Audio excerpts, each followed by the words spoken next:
Hey, what's going on everybody, and welcome back to the channel.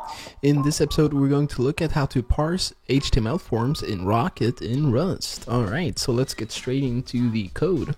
And this code is the code that we made in episode 13, so we'll go back to that one if you haven't seen it. And we're going to go into our index.html.terra file, and we're going to change this up a little bit. So first I'm just going to change this to say header instead, because that looks just a little bit better.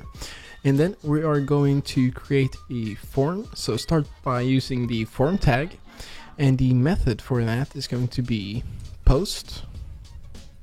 Alright, and then inside of this form tag you want to create an input, and the type is going to be text, and the name is going to be username, and the placeholder is going to be username, like so. Alright, and then we are going to create another input, and this type is going to be password, and the name is going to be password, and the placeholder is going to be password, like so. And then lastly you want to create a button, so button, and the type is going to be submit, like so. And we're just going to say login. Alright, so that should be it for the HTML file. So let's move over to our main.rust file. And actually first we can just recompile and make sure this looks good. Alright, that looks okay. So move into your main.rust file, and the first thing that you want to do is that you want to declare a new function. So we're going to declare a function called login, and that's going to take in some user data, and that's going to be of the form and user, and it's going to return a string, like so. Alright, so now you want to make this to a post, so you write a hashtag and then you write post and just the same endpoint, like so.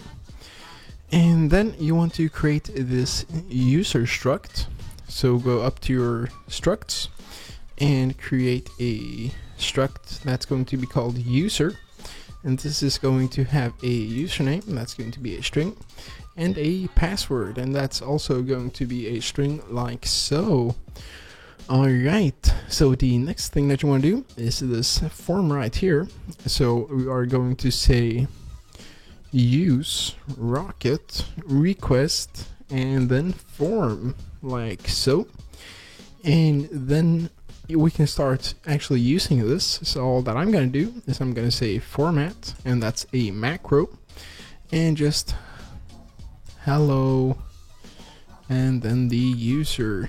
So that's going to be user, and the form works, it doesn't really work like a normal one, so you need to say, sorry, that should be user data, and then .get, and then now you can use it like normally. So .get, and I'm going to get the username, like so. And let's see, oh actually this should be lowercase, like so. So we need to change this, and I think let's try running this and see what type of error we're going to get. Alright, so the trait from form is not implemented for user, so we're going to add that now. So hashtag and then derive from form, and let's try running it again. And now you can see we need to add this at the top, feature custom derive. So we will add that, and let's try running it again.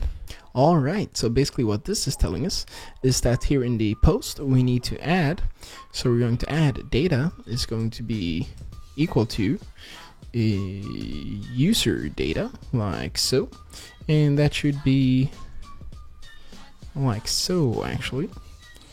Alright, so let's try again, and this time it's working. The only warning we get is that the password field is never used, and in the next tutorial we'll make sure to use that, but for now let's just leave it. Alright, so go into the website and hit refresh, and then in here hit something like, I'm gonna enter my name and then just the arbitrary password and press login. The requested resource could not be found. Alright, so the errors that we haven't added our login endpoint to our routes, so we'll go ahead and add that like so, and then try recompiling, and let's go back and refresh and try again. And this time you can see it says hello and then my name. Alright, so that's it for this video. Good luck and happy coding.